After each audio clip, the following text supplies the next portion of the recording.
Hello students, good morning. कक्षा 12 के समस्त छात्र छात्राओं का एक बार स्वागत करता हूं।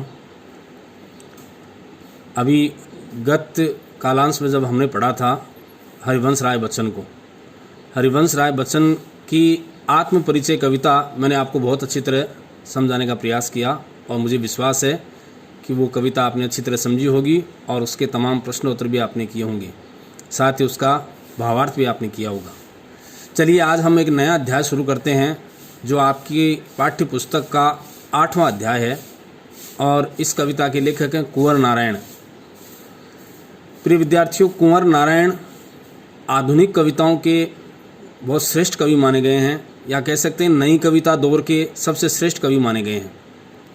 1927 में इनका जन्म हुआ था और इन्होंने अपनी रचना में जो तीसरे तार सप्तक नामक कविता संग्रह है, वो काव्य संग्रह है ने कविता के इस क्षेत्र में एक नया स्थान या नया मुकाम बनाया। हम कह सकते हैं कि कुंवर नारायण केवल एक लेखक ही नहीं थे, बल्कि एक अच्छे गद्य के साहित्यकार भी थे। उन्होंने बहुत से लेख लिखे हैं, कहानियाँ भी लिखी है और फिल्मों की समीक्षाएं भी लिखी है। तो इस प्रकार से बहुमुखी प्रतिभा के धनी आप इनको कह सकते हैं। और कुंवर नारायण की एक विशेष बात है कि वो आदर्शवाद से नहीं जुड़े, यथार्थवाद से जुड़े हुए कवि हैं। हम यूँ कह सकते हैं कि हरिवंश राय बच्चन और कुंवर नारायण इस मामले में एक दूसरे के विलोम है, ऑपोजिट हैं। इन्होंने यथार्थ को जीवन से जोड़ने का प्रयास किया है। वास्तविक चीज़ें जीवन से किस प्रकार से जुड़ें, हमारे जीवन में वास्तविकता क्या होनी चाहिए, इस बात को लेकर इन्होंने विशेष टिप्पणियाँ की है। अपनी कविताओं का सार्थत्व भी इसी बात को माना है। तो हम कह सकते हैं कि यथार्थवादी कविता इन्होंने लिख करके एक नया दृष्टिकोण हिंदी साहित्य को दिया। इनकी रचनाओं की यदि बात करें तो इनके कविता संग्रह हैं चक्रव्यूह, अपने सामने, इन दिनों, परिवेश, हम तुम, कोई दूसरा नहीं और वाजस्रवा के बहाने। ये इनके रचनाओं की संग्रह है। और आत्मजयी, ये जो है खंडकाव्य भी इन्होंने लिखे हैं। वाजस्रवा के बहाने और आत्मजयी, ये इन्होंने खंडकाव्य लिखे हैं। तो इस प्रकार से एक श्रेष्ठ साहित्यकार, एक श्रेष्ठ गद्यकार या एक श्रेष्ठ पद्य रचना वाले कवि भी इनको कहा जा सकता है। अब आज हम इनकी बात करेंगे जिनकी पहली कविता है कविता के बहाने। कविता के बहाने कविता का मैं सार आपको बताने जा रहा हूँ। इस कविता में क्या चीज़ दी गई है, देखिए प्रिय विद्यार्थियों। आधुनिक कुछ मान्यताएं ऐसी बन रही है कि वर्तमान में जो भौतिकतावादी परिवेश इस प्रकार से बढ़ रहा है, आदमी के नैतिक आदर्शों का पतन हो रहा है। ऐसी स्थिति में कविता का टिक पाना या कविता को सहज भाव से रख पाना बहुत ही मेहनत का काम हो गया, बहुत ही कठिन काम हो गया है। तो कविता का अस्तित्व किस खतरे तक पहुंच गया है, इस बात से लोग वाकिफ़ हैं, जानते हैं कि कविता वर्तमान के दौर में, और ये प्रासंगिक भी है क्योंकि वैज्ञानिक तकनीकों ने, हम जानते हैं सब कि टीवी के माध्यम से, समाचार पत्रों के माध्यम से, ट्रांजिस्टर के माध्यम से, इंटरनेट के माध्यम से आज आदमी अपना मनोरंजन या अपने महत्व की बातें उनसे ले लेता है। लिहाजा कुछ लोगों की मान्यता है कि आने वाले समय में कविता का अस्तित्व समाप्त होने वाला है। परंतु इसी बात को इन्होंने, कुंवर नारायण ने बड़े अच्छे ढंग से उठाया कि कविता ऐसा तत्व है जो आत्मा में रमता है। कविता में जो रस है वो चिन्मय है, उस रस की कहीं समाप्ति हो नहीं सकती, इसलिए कविता का अस्तित्व भी समाप्त होने वाला नहीं है। कविता अपने आप में एक अनूठा प्रयोग है, ईश्वर के द्वारा किसी कवि को दिया गया, और ये ऐसा पुरस्कार है जिसका महत्व चिरंतन काल तक बना रहेगा। कुंवर नारायण हमें बताना चाहते हैं कि कविता का अस्तित्व कालजयी है, काल पर विजय प्राप्त करने वाला है। यदि लोग ये मान्यता रखते हैं कि कविता का अस्तित्व समाप्त हो जाएगा तो ये मान्यता बिल्कुल निराधार है, इसका कोई अस्तित्व नहीं है। क्योंकि कविता जो है वो व्यक्ति के आत्मा पर शासन करती है। मनुष्य की मानसिकता, उसके व्यक्तित्व और उसकी अंतरात्मा से जुड़ी हुई जो भाव होता है वो कविता का अंग होता है। कविता में रस का अपनापन होता है। आप जानते हैं कि काव्य में 9 रस होते हैं। एक दोहे के माध्यम से आप समझें, श्रृंगार हास्य करुण वीर रौद्र बयान के विविध साद्भुत शांता से काव्य नव रसा प्रभा। श्रृंगार हास्य करुण वीर रौद्र भयानक विभत्स अद्भुत और शांत, इन समस्त रसों का समुचित संचालन यदि कहीं होता है तो कविता में है।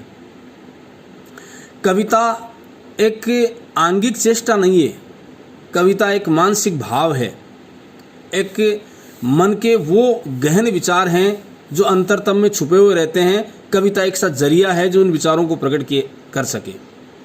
कविता अपना गूढ़ प्रभाव छोड़ने में सक्षम है, चाहे वो वक्ता हो या श्रोता। जब कोई अच्छा राइटर, लेखक, कवि एक कविता का सृजन करता है तो उसमें अपने आत्मा की आवाज़ डालता है, और आत्मा की आवाज़ अमर और अजर है, उसे समाप्त नहीं किया जा सकता। लिहाजा हम कह सकते हैं कि कविता का अस्तित्व आने वाले युगों तक बना रहेगा। तो आइए आज इस कविता की हम चर्चा करते हैं जिसका शीर्षक है कविता के बहाने। इस कविता में कवि ने क्या बताया आप सुने कि इस कविता में सार यही हुआ कि कविता के अस्तित्व की संभावनाएं असीम है, अपरिमित है। कविता का अस्तित्व कभी समाप्त नहीं हो सकता। इस बात को कवि ने गहनता से बताने का प्रयास किया है। तो मैं पंक्तियां शुरू कर रहा हूं, आप ध्यान दें, आपको सहजता से कविता आसानी से समझ में आएगी। पहली बात कह रहे हैं कि कविता एक उड़ान है चिड़िया के बहाने, कविता की उड़ान भला चिड़िया क्या जाने। अब आप कहाँ तुलना करोगे कविता की? तो कुछ मूढ़मती लोग हैं, उनकी सोच, उनका दायरा सीमित होता है, तो वो उतना ही दायरा रखते हैं, इतनी ही सीमा रखते हैं। तो कह रहे हैं कविता की यदि उड़ान की बात करें तो कविता की उड़ान चिड़िया से आप तुलना करें।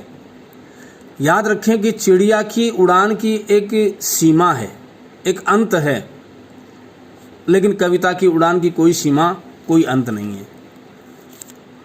चिड़िया अपने पंखों के सहारे काफ़ी ऊंचाई तक उड़ सकती है, लेकिन उसकी एक सीमा है, उस सीमा के दायरे तक ही। वैसे ही कविता कल्पनाओं की उड़ान से आगे बढ़ती है, लेकिन इनमें दिन रात का अंतर है। चिड़िया की उड़ान की एक परिसीमा है, उसके बाद वो थक हार करके अपने स्थान पर आके बैठ जाती है। लेकिन कविता का अस्तित्व आप चिड़िया की उसकी तुलना से नहीं कर सकते। कविता की तुलना असीम है। वो कल्पना के पंख लगा के जब उड़ती है तो उसका दायरा बहुत ज़्यादा बढ़ जाता है, विस्तृत हो जाता है। तो कविता को संक्षेप में मानना या कविता को शब्दबद्ध कर पाना, किसी एक दायरे में बांध पाना, ये बड़ा कठिन कार्य है। कविता का अस्तित्व समाप्त नहीं हो सकता। आप यदि चिड़िया की उड़ान से उसकी तुलना करते हैं तो चिड़िया की उड़ान परिमित है, उसका सीमित दायरा है। चिड़िया पंख लगा के उड़ती है, थकान आने पर अपने अस्तित्व को खो बैठती है और वापस उसी स्थान पे विराजने का प्रयास करती है जहाँ से वो चली थी। लेकिन कविता के पंख लगा के उड़ना कविता ही जाने। अगली पंक्तियाँ देखिए आप कि बाहर भीतर इस घर उस घर, कविता के पंख लगा उड़ने के मानी चिड़िया क्या जाने। चिड़िया इस घर उस घर तक उड़ती है या एक सीमित उड़ान तक अपना अस्तित्व रखती है, लेकिन कविता का कोई सीमित स्थान नहीं है। निराधार पंखों से जब कविता उड़ान भरती है तो चिड़िया उस कविता की उड़ान तक पहुंच भी नहीं पाती। कहने का तात्पर्य क्या हुआ कि यदि आप कहते हैं कि चिड़िया बहुत ऊंचाई तक उड़ती है, चिड़िया की उड़ान बहुत लंबी है, लेकिन हम जाने कितने चिरंतन काल से कविताएं लिखी जा रही है। आप जाने रामचरितमानस तुलसीदास जी ने लिखा था, किस किस कवि ने कितने कितने प्राचीन 9वीं शताब्दी से हिंदी में लेखन कार्य चल रहा है। सर हप्पा या कणहप्पा जैसे महान कवि हुए थे जिन्होंने अस्तित्व में मिलाया खड़ी बोली के माध्यम से हिंदी भाषा को। उसके बाद से कविताएं लिखी जा रही है। आज भी घर घर में रामचरितमानस का पाठ होता है, आज भी हम पुराण पढ़ते हैं, साहित्य पढ़ते हैं। ये सब कवियों ने लिखा था, लेकिन इनका अस्तित्व दिन दुगुना रात चौगुना बढ़ता जा रहा है। इसलिए हम कह सकते हैं कि कविता की उड़ान का दायरा चिड़िया की उड़ान से नहीं कर सकते। चिड़िया की उड़ान भला, कविता की उड़ान भला चिड़िया क्या जाने। तो चिड़िया का क्षेत्र सीमित है और उस कविता का क्षेत्र असीमित या अपरिमित है, उस तक पहुंच पाना बहुत दुष्कर कार्य है। तो हम कह सकते हैं कि पहले पद में यदि इसमें व्याख्यात्मक बात पूछे तो आप कह सकते हैं कि चिड़िया के माध्यम से कवि ने अपनी बात रखने का प्रयास किया। कुछ लोगों को, मैं फिर कह रहा हूँ, मूढ़मती लोगों को समझाने का प्रयास किया जो कविता को सीमित दायरे तक रखते हैं, क्योंकि लोगों की ऐसी मान्यता बन गई कि इस भौतिकवादी युग में कविता का अस्तित्व समाप्त हो जाएगा। आज मनोरंजन के, आत्मिक चिंतन के, विचार के बहुत से साधन बन गए हैं। इस कारण से कविता जो है उसके अस्तित्व में संकट आ गया है। लेकिन कवि इस बात से कोई इत्तेफाक नहीं रखता। वो स्पष्ट कहता है कि कविता का अपना दायरा है, अपना क्षेत्र है और उसको आप बंधन में नहीं बांध सकते।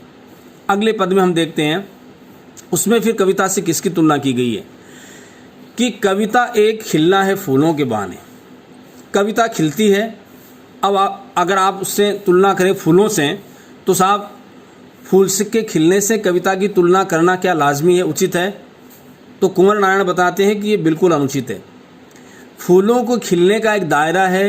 फूल खिलते हैं, खुशबू बिखेरते हैं और बड़े आनंद से विभोर करते हैं, जो मानव देखता है, जो मनुष्य देखता है। लेकिन फिर भी उसका अपना एक अस्तित्व है, 1, 2, 3, 4 दिन, और उसके बाद में फूलों का अस्तित्व भी समाप्त हो जाता है। उसका जो रुझान है, उसकी जो सुंदरता है, जब वो पूरी तरह खिला हुआ होता है तो उसकी सुंदरता पराकाष्ठा पे होती है। लेकिन उसके बाद में उन फूलों का अस्तित्व समाप्त होने की कगार पर आता है। यानी हम ये नहीं कह सकते कि फूलों से आप कविता की तुलना करें कि बाहर भीतर इस घर उस घर बिना मुरझाए महकने के माने फूल क्या जाने।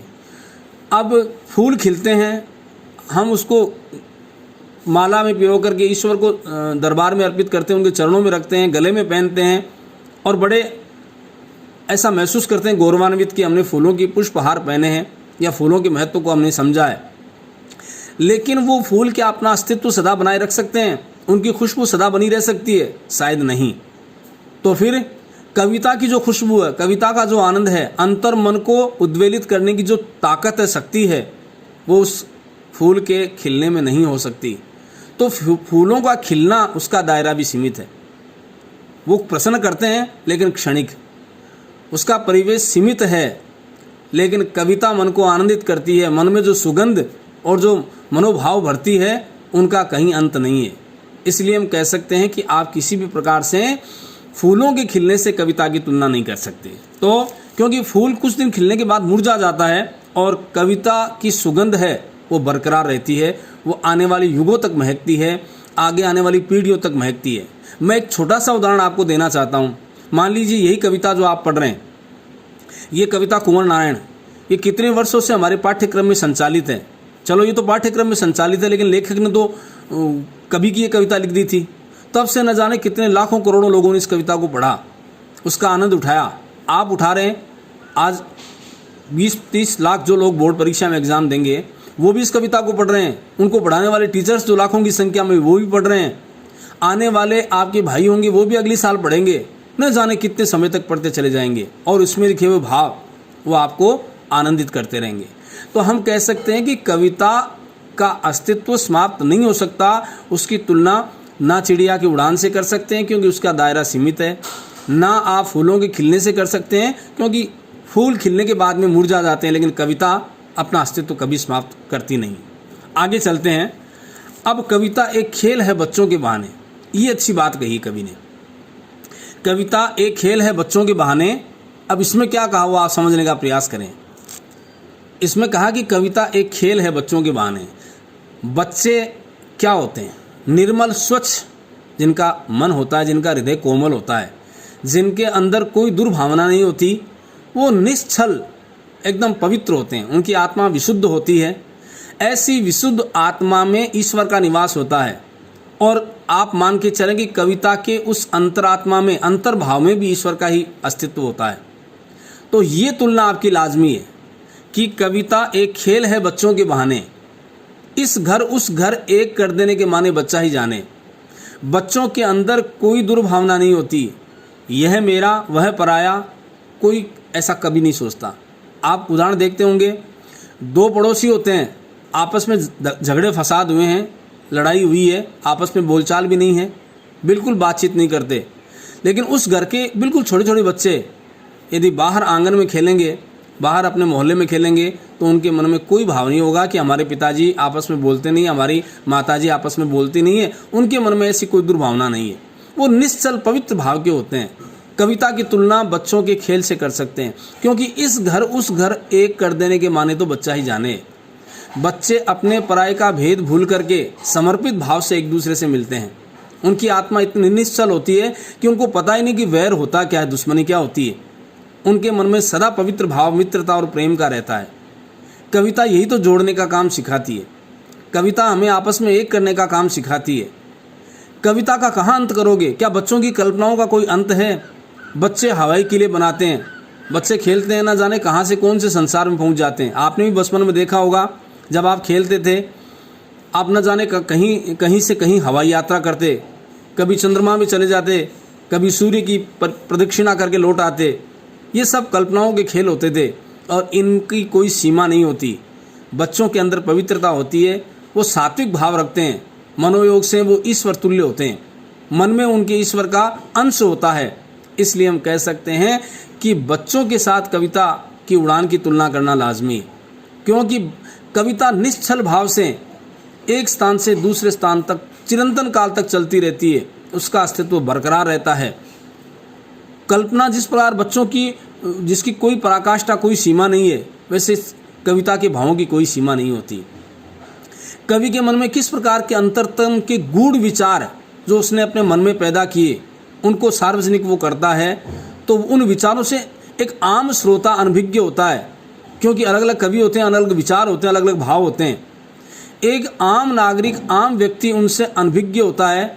लेकिन आप जानते हैं कि वो कवि जो अपने अंतरतम के ऐसे गूढ़ विचार जब डालता है, तो एक सार्वजनिक क्षेत्र में जब वो विचार फैलते हैं, तो लोगों की भावनाएं अलग अलग उसको अंगीकार करती है, स्वीकार करती है, और उसके अनुरूप अपने आप को और ज़्यादा अच्छे प्रक्षालित करने का प्रयास करते हैं, सुधार करने का प्रयास करते हैं। कविता का अस्तित्व समाप्त नहीं हो सकता। इस कविता का पूरा सार समझें आप, कि आप कहाँ कहाँ तुलना करोगे कविता की। ऐसे लोग जो बाह्य आडंबर से ग्रस्त हैं, जिनकी मानसिकता में विकृति है, जो कविता के अस्तित्व को लेकर संदेह की स्थिति में हैं, उनको स्पष्ट कर देना चाहता है कवि कि ये स्थिति जो आपके मन में बन रही है, उसको दरकिनार करिए। कविता थी, कविता है, कविता रहेगी। आप इसके अस्तित्व को नकार नहीं सकते। क्यों? क्योंकि कविता आत्मिक भावों से जुड़ा हुआ गूढ़ रहस्य है, जिसको समझ पाना किसी आम व्यक्ति के बस की बात नहीं है। कविता के अस्तित्व को तो वही समझ सकता है जिसकी प्रज्ञा, जिसकी बुद्धि वास्तव में बहुत ज़्यादा तीक्ष्ण है। तो हम कह सकते हैं कि कविता कविता है, उसकी तुलना आप किसी अन्य चीज़ से नहीं कर सकते। चिड़िया की उड़ान के बहाने हमने तुलना करके देखी, तो चिड़िया की उड़ान का एक सीमित दायरा था, उसका सीमित क्षेत्र था। यदि हम फूलों के खिलने के बहाने उसकी तुलना करें, तो फूलों की खुशबू कुछ समय बाद में समाप्त हो जाती है। उनका जो खिलना है, उनका जो स्वरूप है, रंग रूप है, आकार है, और उनकी जो खुशबू है, उसका भी कोई ना कोई अंत है। लेकिन कविता अपने अस्तित्व से समाप्त नहीं हो सकती। कविता जब तक मन मंदिर में चलती है, तब तक वो सुवासित रहती है। अपनी सुगंधित भाव से, अपने सुगंधित विचारों से व्यक्ति को हमेशा आह्लादित करती है, प्रसन्न करती है।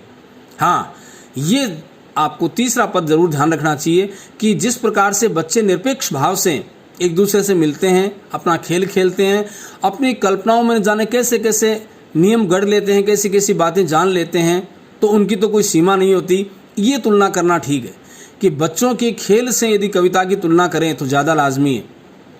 बच्चों की खेल की कोई सीमा नहीं, एक दूसरे के प्रति दुर्भावना का भाव वो जानते नहीं, वैर विरोध उनमें है नहीं, अपना पराया का भाव उनमें है नहीं। तो फिर क्या है? केवल कोरी निश्चलता, केवल कोरी आत्मीयता, केवल समर्पण। ये सात्विकता का भाव कविता की मूल आत्मा का तत्व है। तो मूल आत्मा के तत्व को जानने के लिए इस बात को हमें जानना पड़ेगा कि कविता जो है, उसका अस्तित्व किसी प्रकार से नकारा नहीं जा सकता। इस कविता से संबंधित आपको ये प्रश्न पूछा जा सकता है, ये अच्छा प्रश्न बनता है कि कविता के बहाने इसका क्या उद्देश्य है, इस कविता का, कवि का क्या उद्देश्य है। इस कविता का उद्देश्य यही कहना चाहता है कवि कि इस भौतिकतावादी और यांत्रिकतावादी युग में भी कविता के अस्तित्व को समाप्त नहीं किया जा सकता, या उसको ये नहीं कहा जा सकता वो समाप्त हो गया। ऐसा वातावरण, परिवेश ऐसा बना है आधुनिक युग में, जब हम इतने विकास के दौर की तरफ दौड़ रहे हैं, हमारे पास मनोरंजन के या हमारे पास जानकारी के अनेक अनेक साधन हैं, लेकिन उसके बावजूद भी है मानवीय मूल्यों के रक्षण में, मानवीय मूल्यों के अस्तित्व के रक्षण में और सामाजिक समरसता या सरसता को बनाए रखने में कविता की अपनी मूलभूत योग्यता है, उस मूलभूत योग्यता को हम नकार नहीं सकते, इसको हमें स्वीकार करना पड़ेगा। अगला एक प्रश्न आपके बन सकता है कि कविता एक खेल है बच्चों के बहाने, इसका क्या आशय है, क्या भावार्थ है? तो ये मैंने आपको कविता के अर्थ में अच्छी तरह बता दिया कि कविता की तुलना बच्चों के खेल से किया जाना उचित है, क्योंकि बच्चों की सोच का अपना दायरा विस्तृत होता है, उसकी कोई कल्पना नहीं कर सकता या वहाँ तक पहुँचने की हम कल्पना नहीं कर सकते। बच्चे खेल खेल में न जाने कैसी कैसी विशाल कल्पनाएं कर लेते हैं, जो वयस्क या हम लोग समझदार लोग अपने आप को मानते हैं, वो उनसे दूर रहते हैं और वहाँ तक अपने ख्याली पुलाव में वहाँ तक पहुँच भी जाते हैं। आपने भी कल्पना की होगी, कभी ऐसी जहाज़ पे आप बैठ करके चंद्रमा की परिक्रमा करने निकले हैं, सूर्य की प्रदक्षिणा करने निकले हैं। ये सब कल्पनाएं वो बच्चे उस समय साकार रूप में मानते हैं। न जाने कैसे कैसे खेल वो खेल लेते हैं, ना कोई अपना मानते हैं ना कोई पराया मानते हैं। तो हम कह सकते हैं कि इसमें प्रश्न ये था कि कविता खेल है बच्चों के बहाने, इसका बच्चा ही इसका भाव जाने। इसमें क्या कहा कि परस्पर जो सुंदर क्रीड़ाएं बच्चे करते हैं, उसमें अपने पराये का भेद भूल करके वो आत्मिक भावों के साथ जुड़ते हैं। तो कविता भी इसी प्रकार से कविता है, अपने भावों से विचारों के साथ वो खेलती है और इस युग को नहीं, आने वाले युगों को और बीते हुए युग को आज तक आनंदित करती आई है और उस आनंद से सदैव विभोर दूसरे लोगों को करती रहेगी। तो हम कैसे माने कि कविता का अस्तित्व संकट में है? ऐसे लोग ऐसी दकियानुसी बातें जो करते हैं या कविता के अस्तित्व को लेकर प्रश्न चिन्ह लगाते हैं, उन लोगों के गाल पे करारा तमाचा है कि कविता, क्योंकि आचार्य मम्मट ने कहा कि कविता का आनंद ब्रह्मानंद सहोदरम, रस उस कविता की आत्मा होती है और उस रस का आनंद जब हम आस्वादन करते हैं तो ब्रह्मानंद के सहोदर माना गया, उसके आनंद के बराबर है। कविता जितना प्रभाव छोड़ती है, आप जानते हैं कि गद्य में कोई बात कही जाए उस बात का महत्व तो उतना नहीं रहता जितना कविता में। बिहारी हमारे ऐसे कवि रहे जो गागर में सागर बढ़ते हैं, केवल दोहे लिखे हैं 700, कुछ लोग मान्यता है कि 713 दोहे, कुछ मानते हैं कि 743 दोहे लिखे हैं, लेकिन सत सही के नाम से बिहारी का रचना प्रसिद्ध है। लेकिन आप जानते हैं उसमें एक दुआ आया है, एक दुआ लिखा है किसी लेखक ने कि सत सैया के दोहरे ज्यों नाविक के तीर, देखन में छोटे लगे घाव करे गंभीर। इसी से आप कविता का महत्व समझें कि सत सैया के छोटे छोटे दोहे होते हैं, सत सही में छोटे छोटे दोहे हैं, लेकिन उनका अस्तित्व कितना विशाल है कि देखन में छोटे लगे, देखने में वो छोटे छोटे दोहे हैं, लेकिन उनका अर्थ बड़ा है, अर्थ बड़ा गंभीर है, गांभीर्य से पूर्ण उनका अर्थ होता है। इसलिए उनके अस्तित्व को आप कैसे नकार सकते हैं? जब दो पंक्तियों के दोहे में लेखक इतनी विशाल बात डाल सकता है जो आपके मन और अंतरतम को उद्वेलित कर दे, तो हम कह सकते हैं कि कविता सृजन चिरंतन काल से चलता रहा है, आगे भी चलेगा और इसके अस्तित्व को कोई नकार नहीं सकता। तो इस प्रकार से ये आज कविता के बहाने कविता मैंने पढ़ाई है आपको। मुझे विश्वास है कि आपको इसका पूरा भाव बहुत अच्छी तरह समझ में आया होगा। अब इसमें से कोई भी प्रश्न यदि बनता है तो मुझे लगता है कि आपको कहीं कोई असुविधा नहीं होगी। इससे संबंधित प्रश्न आप फिर भी कोई जानकारी आपको मेरे से पूछना है तो आप मेरे से संपर्क कर सकते हैं। आज के लिए इतना ही। मैं एक बार पुनः आप सभी को धन्यवाद देता हूं। आप पुनः मनोयोग से और पूरे समर्पण भाव से अपने अध्ययन के प्रति लगे रहेंगे, ऐसा मेरा विश्वास, ऐसी मेरी अपेक्षा और ऐसी मेरी आशा भी है। एक बार पुनः धन्यवाद। Thank you.